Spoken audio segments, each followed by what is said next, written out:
আসসালামু আলাইকুম। জীববিজ্ঞান ক্লাসে সবাইকে স্বাগতম। প্রিয় শিক্ষার্থীবৃন্দ, আশা করি তোমরা সকলে ভালো আছো এবং নিয়মিত পড়াশোনা করছো। তো আজকে আমরা আলোচনা করব জীববিজ্ঞান প্রথম পত্রের চতুর্থ অধ্যায়, বিষয়বস্তু হচ্ছে অণুজীব। প্রথমে আমরা আলোচনা শুনব অণুজীব কাকে বলে। সংজ্ঞাটা তোমরা এভাবে লিখতে পারো বা বলতে পারো, যে সকল জীব অত্যন্ত ক্ষুদ্রাকায় এবং যাদেরকে ইলেকট্রন অণুবীক্ষণ যন্ত্রের সাহায্য ছাড়া দেখা যায় না তাদেরকে অণুজীব বলে। উদাহরণ হিসাবে আমরা বলবো ভাইরাস, ব্যাকটেরিয়া, ম্যালেরিয়া জীবাণু, প্লাজমোডিয়াম, অ্যাক্টিনোমাইসিটিস, ভিরুয়েটস, প্রিয়ন ইত্যাদি। তো আজকে চতুর্থ অধ্যায়ে বেশ কিছু জ্ঞানমূলক ও অনুধাবন প্রশ্ন আমি সাজিয়েছি আলোচনা করার জন্য। এগুলি আমি বোর্ডে একত্রে নিয়ে এসেছি। তোমরা এখন একটু বোর্ডের দিকে লক্ষ্য। তো এখানে তোমরা দেখতে পাচ্ছ যে আমি প্রশ্নগুলি আগে পড়িয়ে শোনাই। যে প্রথমে লেখা আছে অণুজীব কাকে বলে, যেটা আমি একটু আগে আলোচনা করেছি। ভাইরাস কি, প্রোটিস্টা কি, প্যাথোজেন কাকে বলে, ক্যাপসিড কি, ক্যাপসুমিয়া কি, ভিরুয়েন কি, ব্যাকটেরিওফাজ বলতে কি বুঝো, ভাইরাসকে কেন অকোষীয় জীব বলা হয়, এবং শেষ প্রশ্ন হচ্ছে মেরুজাইগোট বলতে কি বুঝো। তো এখানে তো অণুজীব কাকে বলে একটু আগে তো আমরা আলোচনা শুনেছি। এখন দ্বিতীয় প্রশ্ন, ভাইরাস কি, is very important for you. বিভিন্ন বছর বিভিন্ন বোর্ডে এই প্রশ্নটা এসে থাকে।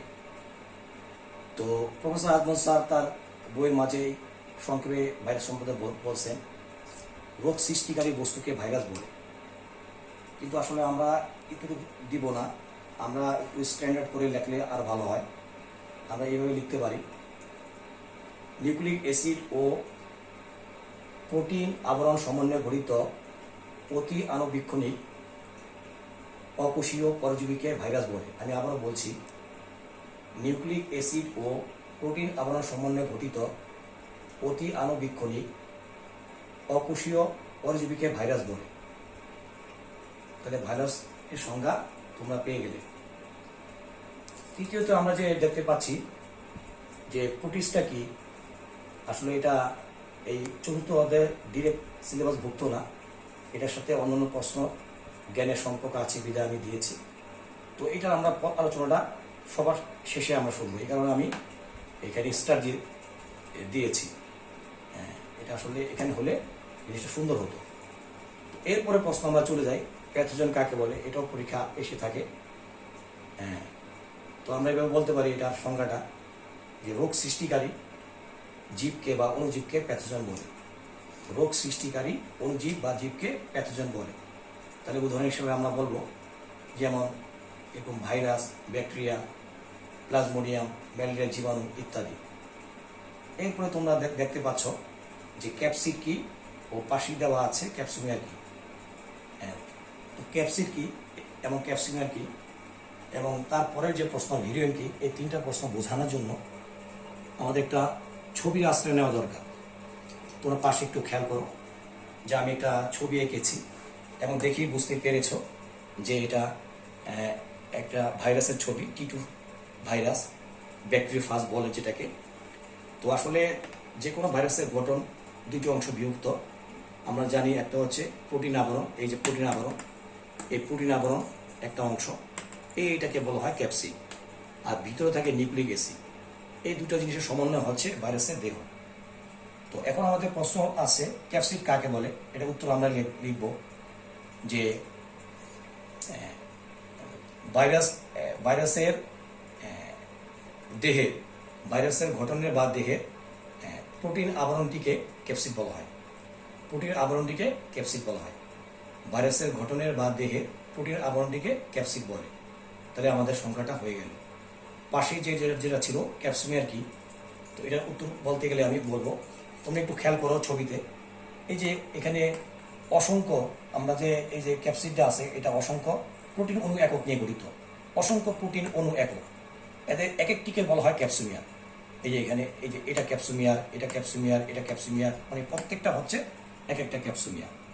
তাহলে আমরা ক্যাপসুমিয়ার কি কথা আমরা বলতে পারি, ভাইরাসের দেহে প্রোটিন আবরণের অসংখ্য প্রোটিন অণু একক নিয়ে গঠিত এবং প্রত্যেকটি অণু একককে ক্যাপসুমিয়ার বলে। এরপরে প্রশ্ন তোমরা দেখতে পাচ্ছ এখানে লেখা আছে যে ভিরুইন কি।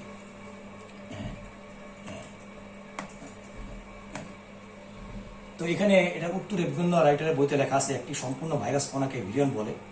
আনসার এটাও হয়ে যায় এক হিসেবে, কিন্তু তোমরা আর একটু সুন্দর করে গুছিয়ে লিখলে আরো সুন্দর হবে, যেটা আমাদের আবুল হাসান স্যারের বইতে আছে। উনি এভাবে লিখেছেন যে নিউক্লিক অ্যাসিড ও প্রোটিন আবরণ নিয়ে সংগঠিত সংক্রমণ ক্ষমতা সম্পন্ন এক একটি সম্পূর্ণ ভাইরাস কণাকে ভিরিয়ন বলে। আমি আবারও বলছি যে প্রোটিন আবরণ ও নিউক্লিক অ্যাসিড নিয়ে গঠিত সংক্রমণ ক্ষমতা সম্পন্ন এক একটি সম্পূর্ণ ভাইরাস কণাকে ভিরিয়ন বলা হয়। আর যদি সংক্রমণ ক্ষমতা বিহীন হয় তখন সেটাকে আমরা ভিরিয়ন না বলে বলবো নিউক্লিক অ্যাসিড, তখন সেটাকে আমরা বলব। তাহলে তো আমাদের মোটামুটি আলোচনা হয়ে গেল। এখন আমরা দেখতে পাচ্ছি যে এরপরের প্রশ্ন, ব্যাকটেরিওফাজ বলতে কি বুঝো। এটা এতক্ষণ যে আমরা আলোচনা করছি সেটা হচ্ছে জ্ঞানমূলক। তো আর এখন হচ্ছে এই তিনটা প্রশ্ন, এটা হচ্ছে অনুধাবন, একটু বাড়িয়ে লিখতে হবে। তো ব্যাকটেরিওফাজ কি এই কথার অর্থ হইল, এটা এভাবে আমরা লিখব, ভাইরাস ধ্বংসকারী ব্যাকটেরিয়া ধ্বংসকারী ভাইরাসকে ব্যাকটেরিওফাজ বলা হয়। আমি আবারও বলছি, ব্যাকটেরিয়া ধ্বংসকারী ভাইরাসকে ব্যাকটেরিওফাজ বলা হয়। তো যেমন উদাহরণ হিসেবে আমরা দিতে পারি T2, T4, T6 এই সিরিজের অন্তর্ভুক্ত ভাইরাসগুলো। তার মানে আমাদের এই ছবিতে যে আমরা দেখছি এটা একটি ব্যাকটেরিওফাজ। প্রসঙ্গক্রমে আরেকটা কথা আমাদের বলে রাখা দরকার, অনেক সময় ভাইভাতে তোমাদের তো সামনে যারা পরীক্ষার্থী আছো তারা ভাইভাও আছে সামনে, প্র্যাকটিক্যালে পরে ভাইভা হয়, সেখানে একটা প্রশ্ন থাকে ব্যাকটেরিওফাজ কি ব্যাকটেরিয়া না ভাইরাস। তখন আমাদেরকে আনসার করতে হবে যে এটি একটি ভাইরাস। এরপরে প্রশ্ন আমরা চলে যাই, ভাইরাসকে কেন অকোষীয় জীব বলা হয়। তো আসলে একটা ভাইরাসকে কেন অকোষীয় জীব বলা হয়, আমরা জানি একটা কোষের মাঝে থাকে কোষ প্রাচীর, প্লাজমা মেমব্রেন, তারপরে নিউক্লিয়াস, সাইটোপ্লাজম ইত্যাদি গুরুত্বপূর্ণ অঙ্গাণু নিয়ে হচ্ছে একটি কোষ। কিন্তু ভাইরাসের মাঝে এই কোষ প্রাচীর, প্লাজমা মেমব্রেন, মাইটোকন্ড্রিয়া, নিউক্লিয়াস কোনো অঙ্গাণু নেই। যেহেতু ভাইরাসের মাঝে কোনো অঙ্গাণু নেই, এই জন্য ভাইরাসকে অকোষীয় জীব বলা হয়। তাহলে এটা আনসারটা তোমরা পেয়ে গেলে। এরপরে তোমরা দেখতে পাচ্ছ লেখা আছে মেরোজাইগোট বলতে কি বুঝো। এই প্রশ্নটা এসছে ব্যাকটেরিয়া থেকে। তাহলে আমরা এভাবে আনসারটা লিখতে পারি, আংশিক ক্রোমোজোম নিয়ে গঠিত জাইগোটকে মেরোজাইগোট বলা হয়। তো এটা যদি জ্ঞানমূলক হিসেবে আসে কাকে বলে, তখন আমরা একটু লিখলেই চলবে যে মেরোজাইগোট কাকে বলে, আংশিক ক্রোমোজোম নিয়ে গঠিত জাইগোটকে মেরোজাইগোট বলে। আর ডিটেলস আমরা এইভাবে বলবো যে আমরা জানি যে পুং গ্যামেট ও স্ত্রী গ্যামেটের মিলনের ফলে জাইগোট সৃষ্টি হয়। কিন্তু ব্যাকটেরিয়ার ক্ষেত্রে আমরা জানি যে পুং গ্যামেট অর্থাৎ দাতা কোষের আংশিক ক্রোমোজোম স্ত্রী গ্যামেট অর্থাৎ গ্রহিতা কোষের ক্রোমোজোমের সাথে মিলিত হয়ে জাইগোট সৃষ্টি করে। যেহেতু আংশিক ক্রোমোজোমের মাধ্যমে বিষয়টি ঘটে, তাই এ ধরনের জাইগোটকে মেরোজাইগোট বলা হয়। তাহলে এটা তোমরা এইভাবে গুছিয়ে লিখলে জিনিসটা আরো সুন্দর হবে। এখন আমরা আমাদের যে স্টার যে দিয়েছি, ওই যে প্রোটিস্টটা কি, এটা নিয়ে আমরা একটু এখন আলোচনা আমরা শুনব। তো এখন আমরা আলোচনা শুনব প্রোটিস্টটা কাকে বলে। একটু আগে যে আমি বলেছি প্রোটিস্টটা কাকে বলে এটা নিয়ে। তো প্রোটিস্টটা কি বা কাকে বলে, এটার উত্তর এভাবে আমরা বলতে পারি যে উদ্ভিদ ও প্রাণীর মাঝামাঝি বৈশিষ্ট্যের অধিকারী জীবকে আমরা বলবো প্রোটিস্টা। আমি আবারও বলছি, উদ্ভিদ ও প্রাণীর মাঝামাঝি বৈশিষ্ট্যের অধিকারী জীবকে আমরা বলবো প্রোটিস্টা। তো উদাহরণ হিসেবে আছে ভলবক্স, আছে ইউগ্লেনা। এখন আমি একটু ব্যাখ্যায় যাই যে ভলবক্স তো তোমরা জানো এটা একটা সবুজ, এটা হচ্ছে সবুজ শৈবাল। এটা একটা শৈবাল, এটা হচ্ছে সবুজ শৈবাল। তো তো যেহেতু এটা শৈবাল উদ্ভিদ, তো এর পরেও এটি চলতে পারে, অর্থাৎ চলার হচ্ছে প্রাণীর বৈশিষ্ট্য। তো এই কারণে এটাকে প্রোটিস্টা গ্রুপের আওতায় রাখা হয়েছে। অপরপক্ষে ইউগ্লেনা, তোমরা এটাও জানো যে এটা হচ্ছে একটা শৈবাল, কিন্তু এখানে কিছু প্রাণীর বৈশিষ্ট্য আছে, যেমন এর কোষ প্রাচীর নেই, এটি কঠিন খাদ্য গ্রহণ করতে পারে। আমরা জানি উদ্ভিদ কঠিন খাদ্য গ্রহণ করতে পারে না, যেটা প্রাণী পারে। আর আরেকটা বৈশিষ্ট্য আছে, এটি চলতে পারে। তাহলে এই যে তিনটা বৈশিষ্ট্য কথা বলেছি ইউগ্লেনার ব্যাপারে, তো ইউগ্লেনা যদিও উদ্ভিদ অর্থাৎ শৈবাল, কিন্তু যেহেতু প্রাণী বৈশিষ্ট্য আছে, এটাকে এই প্রোটিস্টা গ্রুপের মাঝে রাখা হয়েছে। তো এখন আজকে এই ভাইরাসের সাথে এই প্রোটিস্টার সম্পর্কটা কেন? আসলে বিজ্ঞানীরা দেখেছেন ভাইরাস জীবও না, জড়ও না। ভাইরাসকে সজীব বা জীব আমরা বলতে পারি না। ওনারা দেখেছেন ভাইরাসের মাঝে জড়ের বৈশিষ্ট্য আছে, জড় বস্তুর বৈশিষ্ট্য আছে, আবার জীবের বৈশিষ্ট্য আছে। তো এই কারণে বেশিরভাগ বিজ্ঞানীদের কথা হলো এই যে একটা জড় এবং জীবের মধ্যবর্তী যোগসূত্রের বা মধ্যবর্তী অবস্থানই হচ্ছে ভাইরাসের অবস্থান। তো আগে বিভিন্ন রাইটারের বইতে আমরা পড়েছি, দেখেছি যে কোনো রাইটার লেখক এটা লিখেছেন যে ভাইরাসকে ওই প্রোটিস্টা গ্রুপের আওতায় আমরা বলতে পারি। যেমন উদ্ভিদনা প্রাণী না, আর সেরকম ভাইরাস জড়ও না, জীবও না, এর মধ্যবর্তী। তো এইরকম আলোচনা আমরা একসময় বা শুনেছি এবং বইতে পড়েছি, এই জন্য তোমাদেরকে এই কথাটা আমি বললাম। তো এখন আমরা যে অনুধাবন আর জ্ঞানমূলক প্রশ্ন তো আমরা আলোচনা করেছি, তোমরা শুনেছ। এখন আমরা আজকে একটি সৃজনশীল প্রশ্ন আমরা দেখব। প্রিয় শিক্ষার্থীবৃন্দ, তো আমি এখন একটা বোর্ডে আমি একটা সৃজনশীল প্রশ্ন দেখিয়েছি, তোমরা একটু লক্ষ্য করো। এখানে উদ্দীপকটা একটু খেয়াল করো। এখানে এই যে গ্রুপ বা জীব, এরপরে দেওয়া আছে জীবের প্রকৃতি, এরপরে সৃষ্ট রূপ। তো প্রথমে আমরা দেখতে পাচ্ছি প্রথম যেটাকে ইন্ডিকেট বা নির্দেশ করা হয়েছে, এটা এ এবং এরপরে বি। তো এই যে জীবটা, তার মানে প্রকৃতি হচ্ছে ডিএনএ অথবা আরএনএ উপস্থিত, অর্থাৎ এখানে ডিএনএ থাকতে পারে, আরএনএ থাকতে পারে। আর সৃষ্ট রোগের মাঝে আছে বসন্ত, হারপিস, লিফ রোগ। তো এখন আমরা এই যে উদ্দীপকটা আগে মানে বোঝার চেষ্টা করি। বসন্ত দেখেই তোমরা বুঝতে পেরেছ আশা করি যে এটা হচ্ছে ভাইরাস। তার মাঝে আবার প্রকৃতি দেওয়া আছে যে ভাইরাস আমরা জানি নিউক্লিক অ্যাসিডে যে কোনো একটি থাকবে, ডিএনএ অথবা আরএনএ, একসাথে দুটি থাকবে না। একসাথে যদি দুটি থাকে তখন সেটা হয়ে যাবে ব্যাকটেরিয়া। তার মানে যে বি যে আমরা দেখতে পাচ্ছি, এটা আসলে মূলত যে এখানে ব্যাকটেরিয়াকে নির্দেশ করেছে। তার আরেকটা প্রমাণ হচ্ছে এই ব্যাকটেরিয়া নিউমোনিয়া, গনোরিয়া, এই রোগগুলো হচ্ছে ব্যাকটেরিয়া সৃষ্ট রোগ, এটা কমন। আর ক্যাঙ্কারটা আমি ইচ্ছে করে দিয়েছি। ক্যাঙ্কারটা আসলে ব্যাকটেরিয়ার মাধ্যমে রোগটা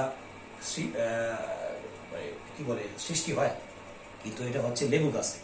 তো লেবু গাছের ক্যাঙ্কার, এটা উদ্ভিদ রোগ, তো এই ব্যাকটেরিয়ার কারণে হয়। আর উপরে তোমরা দেখতে পাচ্ছ বসন্ত, হারপিস, এটা মানুষের মাঝে হয়, মানুষের রোগ।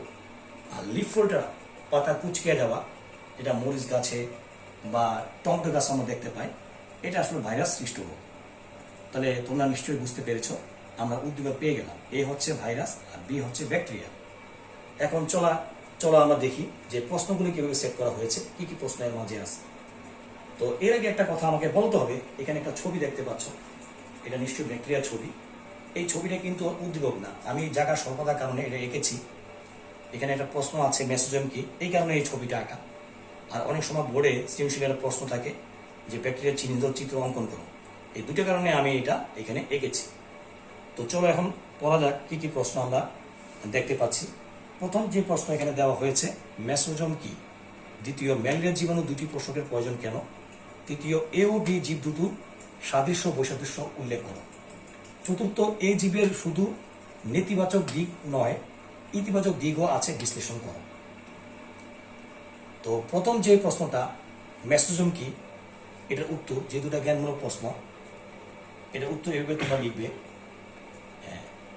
ব্যাকটেরিয়া কোষে কখনো কখনো ব্যাকটেরিয়া কোষে প্লাজমা মেমব্রেন ভিতর দিকে বর্ধিত হয়ে গোলাকার গঠন সৃষ্টি করে। কখনো কখনো ব্যাকটেরিয়া কোষে প্লাজমা মেমব্রেন ভিতর দিকে বর্ধিত হয়ে থলের মতো আকৃতি গঠন করে। থলের মতো আকৃতি গঠন করে, একে বলা হয় মেসোজোম। তো ধারণা করা হয় এই মেসোজোমের কোষ বিভাজনের ভূমিকা আছে। মেসোজোমে কোষ বিভাজনের ভূমিকা আছে। তাহলে আমরা কিন্তু পেয়ে গেলাম মেসোজোম কি। দ্বিতীয় প্রশ্ন আমরা দেখতে পাচ্ছি, ম্যালেরিয়ার জীবনে দুটি পোষকের প্রয়োজন কেন? তো এখানে বলতে হয় এভাবে যে ম্যালেরিয়ার জীবন চক্র সম্পন্ন করতে, আমরা জানি যে কোনো জীবন চক্র সম্পন্ন করতে দুটি স্টেজের দরকার। একটা হচ্ছে যৌন জনন, আর একটা হচ্ছে অযৌন জনন। তো ম্যালেরিয়ার যৌন জনন প্রক্রিয়া যে সম্পন্ন হয়, এই যৌন জননটা হয় স্ত্রী অ্যানোফিলিস মশকির দেহে, আর অজনন প্রক্রিয়াটা যে সম্পন্ন হয় এটা মানুষের দেহে। যেহেতু দুটো পোষকের মাধ্যমে জীবনচক্র সম্পন্ন হচ্ছে বা হয়, এই কারণে ম্যালেরিয়ার জীবনের দুটি পোষকের প্রয়োজন হয়। তাহলে তো তোমরা বুঝতেই পারছো যে এখানে কেন দুটি পোষকের প্রয়োজন হয়। এখানে আলোচনা করা যায়, মানুষ হচ্ছে মুখ্য পোষক আর স্ত্রী অ্যানোফিলিস মশা হচ্ছে গৌণ পোষক। আমরা এটাও উল্লেখ করতে পারি। তৃতীয়ত, আমরা গতে যে প্রশ্ন দেখতে পাচ্ছি, এ ও বি জীব দুটো সাদৃশ্য বৈসাদৃশ্য উল্লেখ করো। এটা আমি তার মানে এ ও বি অর্থাৎ ব্যাকটেরিয়া ও ভাইরাসের মাঝে সাদৃশ্য ও বৈসাদৃশ্য এটা এক্সামিনার চেয়েছে। এটা আমরা একটু পরে আলোচনা শুনবো। আর এখানে বলতেছে ঘতে, এ জীবের শুধু নেতিবাচক দিক নয়, ইতিবাচক দিকও আছে, বিশ্লেষণ করো। এই জীব বলতে ভাইরাস, মানে এটা চেয়েছে ভেবে যে ভাইরাসের শুধু নেতিবাচক দিক নয়, অর্থাৎ ভাইরাস শুধু অপকারী করে না, ইতিবাচক দিকও আছে, অর্থাৎ এটা উপকারও করে থাকে। ব্যাখ্যা বা বিশ্লেষণ করো, এটাই বলা হয়েছে। তাহলে এখন ইনশাল্লাহ আমরা এই যে গ আর ঘ যে এই প্রশ্ন উত্তর আমরা এখন দেখব। প্রিয় শিক্ষার্থীবৃন্দ, তো এখানে আমার একটু আগে যে আমরা বোর্ডে যে দেখেছিলাম সৃজনশীল প্রশ্নের গ নাম্বার যেটা চেয়েছে, ভাইরাস ও ব্যাকটেরিয়ার মাঝে সাদৃশ্য বৈসাদৃশ্য। তো এখানে তোমরা দেখতে পাচ্ছ শুধু বৈসাদৃশ্য লেখা আছে। তো সাদৃশ্যগুলো আমি বোর্ডে জায়গা কম বিধায় আমি আর মানে এটাকে দেখাইনি, আমি একটু বলতেছি, তোমরা শোনো। তোমরা এভাবে লিখবে যে এ ও বি অর্থাৎ ভাইরাস ও ব্যাকটেরিয়ার মাঝে সাদৃশ্য হচ্ছে নিম্নরূপ। তো এভাবে আমরা বলতে পারি যে এরা উভয়ই আনুবীক্ষণিক, অর্থাৎ অনুবীক্ষণ যন্ত্র সাহায্য ছাড়া এদেরকে দেখা যায় না, খালি চোখে দেখা যায় না। দ্বিতীয়ত, আমরা বলতে পারি যে এরা এরকম প্যাথোজেন, অর্থাৎ উদ্ভিদ প্রাণী দেহে রোগ সৃষ্টি করে থাকে। তৃতীয়ত, আমরা বলতে পারি এদের দেহ নিউক্লিক অ্যাসিড নিয়ে গঠিত। ডিএনএ বা আরএনএ কথা উল্লেখ করার প্রয়োজন নেই, তোমরা এভাবে লিখবে যে এদের দেহ যে নিউক্লিক অ্যাসিড নিয়ে গঠিত, এভাবে লিখবে। আর চতুর্থত, আমরা বলতে পারি যে এরা এরকম অণুজীব, এরা উভয় কি অণুজীব। তাই এরকম বলে আমরা বলতে পারি যে ভাইরাস ও ব্যাকটেরিয়ার সাদৃশ্য। এই তিনটা কি চারটা আমরা পয়েন্ট লাগলাম। এরপরে তোমরা দেখতে পাচ্ছ আমি ওই বৈসাদৃশ্য অর্থাৎ পার্থক্য আমি দিয়েছি এখানে ভাইরাস ও ব্যাকটেরিয়া। তো আমি একটু করে শোনাই। ভাইরাস হচ্ছে অকোষীয়, এটা তো কোষ নেই, আর হচ্ছে এক কোষী, এই জন্য আমি লিখেছি কোষীয়। দ্বিতীয়, ভাইরাস অতি আনুবীক্ষণিক, এটা হচ্ছে আনুবীক্ষণিক, এখানে নিউক্লিয়াস নেই ভাইরাসে, আর ব্যাকটেরিয়াতে আদি প্রকৃতির নিউক্লিয়াস আছে। পোষক কোষের বাইরে বংশবৃদ্ধি করতে পারে না, এই হচ্ছে ভাইরাস, আর পোষক কোষের বাইরে বংশবৃদ্ধি করতে পারে ব্যাকটেরিয়া। ডিএনএ আরএনএ থাকে, অর্থাৎ যেটা আমি একটু আগেও বলেছি যে ভাইরাসে দুটো একসাথে থাকে না, হয় ডিএনএ থাকবে কোন কোন ভাইরাসে, আর কোন কোন ভাইরাসে আরএনএ থাকে, এই জন্য আমি লিখছি ডিএনএ অথবা আরএনএ থাকে। অপরপক্ষে ব্যাকটেরিয়ার ক্ষেত্রে তোমরা দেখতে পাচ্ছ এখানে লেখা আছে ডিএনএ ও আরএনএ উভয় বর্তমান। আর 6 নম্বরে যেটা আমরা দেখতে পাচ্ছি কোষ অঙ্গাণু নেই, এটা ভাইরাসের ক্ষেত্রে, যেহেতু এটা কোষ অকোষীয় মানে কোষই নাই, এই ক্ষেত্রে এখানে অঙ্গাণু প্রশ্নই আসে না। আর অপরপক্ষে ব্যাকটেরিয়ার ক্ষেত্রে তোমরা দেখতে পাচ্ছ রাইবোজোম, মেসোজোম, সাইটোপ্লাজম, প্লাজমিড ইত্যাদি অঙ্গাণু উপস্থিত। এ হচ্ছে ভাইরাস ও ব্যাকটেরিয়ার মাঝে বৈসাদৃশ্য বা পার্থক্য। এরপর যে প্রশ্নটা ঘটে এসেছিল, ভাইরাসের শুধু নেতিবাচক দিক না, ইতিবাচক দিকও আছে। আসলে এই প্রশ্নকে দেখা যায় এখানে হাইলাইটস করেছে ইতিবাচক দিক শুনে। তো এই কারণে প্রথমে আমি জায়গার কারণে নেতিবাচক দিকগুলো লিখি নাই, কিন্তু পরীক্ষা হলে অবশ্যই লিখতে হবে। তোমরা এগুলো লিখবা যে ভাইরাসের নেতিবাচক দিকও আছে এবং ইতিবাচক দিক আছে। তো নেতিবাচক দিক হলো, আমরা জানি ভাইরাস বিভিন্ন রোগ সৃষ্টি করে থাকে মানুষের, প্রাণীর, উদ্ভিদের। তো প্রাণীর ক্ষেত্রে তো আমরা জানি হাম, পোলিও, বসন্ত, এইডস, তারপরে ডেঙ্গু, তার ইত্যাদি, জন্ডিস ইত্যাদি রোগ ভাইরাস দ্বারা সংক্রমিত হয়ে থাকে। বর্তমান যে এই বর্তমান যে করোনা ভাইরাস, এটাও তো এক ধরনের ভাইরাস। তো এটা মানুষের ক্ষেত্রে। আর উদ্ভিদের ক্ষেত্রে আমাদের জানা মতে 300 রোগ সৃষ্টি করে থাকে ভাইরাস উদ্ভিদের। যেমন বিভিন্ন উদাহরণ আছে, আমরা একটু আগে যে আমরা শুনেছি লিফ রোল, আবার বুশি স্ট্যান্ড আছে, মানে ঝোপাকার হয়ে যাওয়া, যেমন বেগুন গাছে এটা দেখা যায় অনেক সময়। তারপরে ধানের টুকরো রোগ, ব্রাউন আকৃতি গাছ হয়ে যায়, গাছ খাটো হয়ে যায়, এরকম বিভিন্ন রোগ সৃষ্টি করে এই উদ্ভিদের। তারপরে মোজাইক রোগ আছে, যেমন তামাকের মোজাইক রোগের কথা তোমরা শুনেছ। শিম, বরবটি, এদের পাতার মধ্যে ভাইরাস মোজাইক রোগ সৃষ্টি করে থাকে। এরকম অসংখ্য রোগ সৃষ্টি করে ভাইরাস উদ্ভিদের। আমি এবারে প্রাণীর ক্ষেত্রে আসি। আর জলাতঙ্ক নামের কথা এখানে আছে। তো জলাতঙ্ক রোগ সৃষ্টি করে ভাইরাসই কুকুর ও বিড়ালের জলাতঙ্ক রোগ। আর এরপরে গরু, মহিষ, ভেড়া, ছাগল, এদের ফুট অ্যান্ড মাউথ ডিজিজ, অর্থাৎ যেটাকে আমাদের দেশে বলা হয় খুরা রোগ, এই রোগটাও ভাইরাস সৃষ্টি করে থাকে। তাহলে এই হচ্ছে ভাইরাসের নেতিবাচক দিকগুলো। কিন্তু ভাইরাস কিন্তু নেতিবাচক দিকের ক্ষেত্রেই না, ভাইরাসের ইতিবাচক দিকও যথেষ্ট আছে। এখন আমরা দেখব যে এর উপকারিতা অর্থাৎ ইতিবাচক দিকসমূহ কি কি। তো প্রথমে আমরা দেখতে পাচ্ছি এটি বসন্ত, পোলিও, প্লেগ, জলাতঙ্ক, জন্ডিস রোগের টিকা তৈরিতে ব্যবহার হয় বা সাহায্য করে।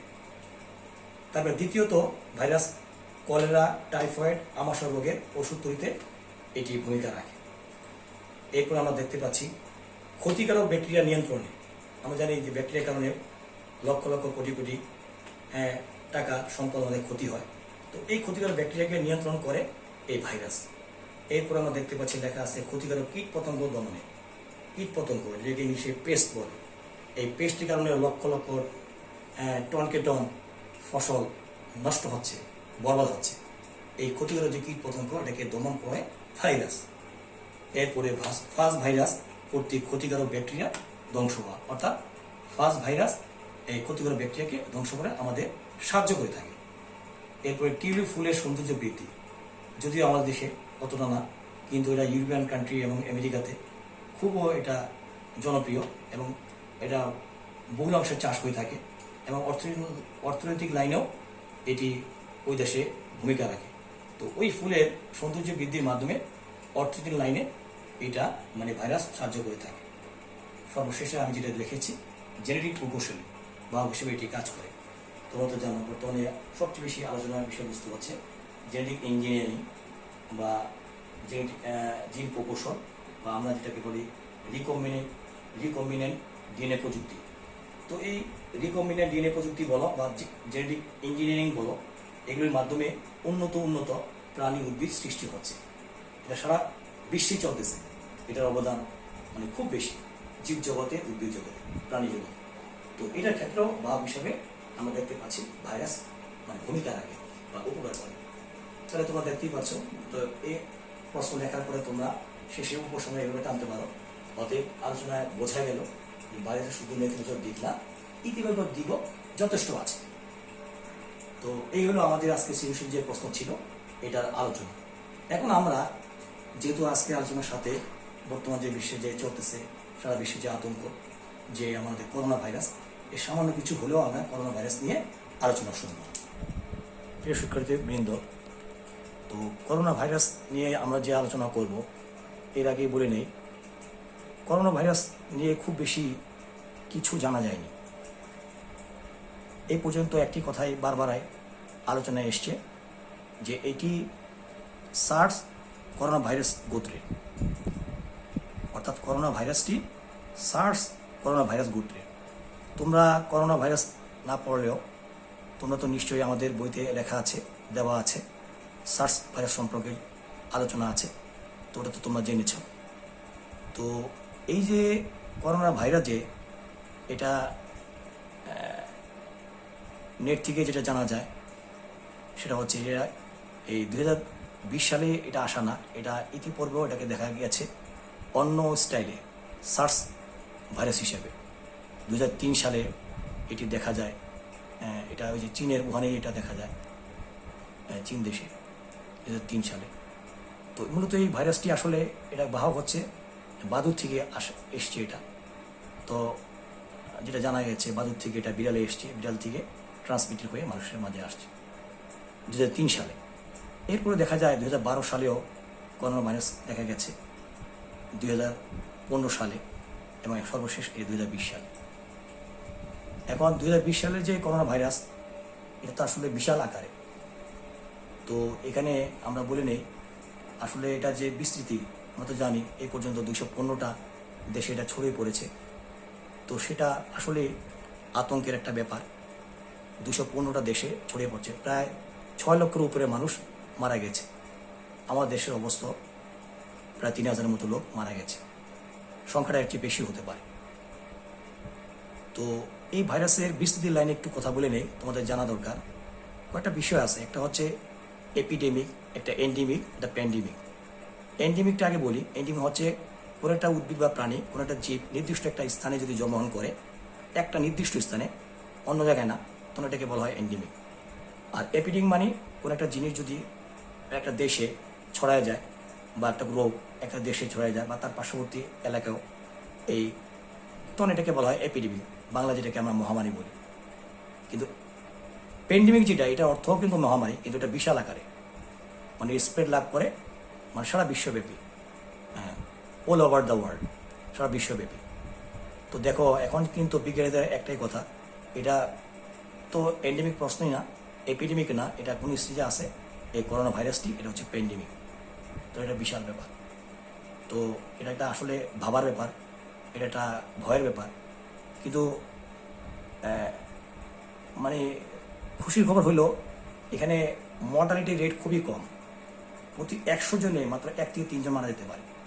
তবে 100 জন অ্যাট্রাক্টেড হলো, এর মধ্যে 1 থেকে 3 জন মারা যাওয়ার সম্ভাবনা আছে।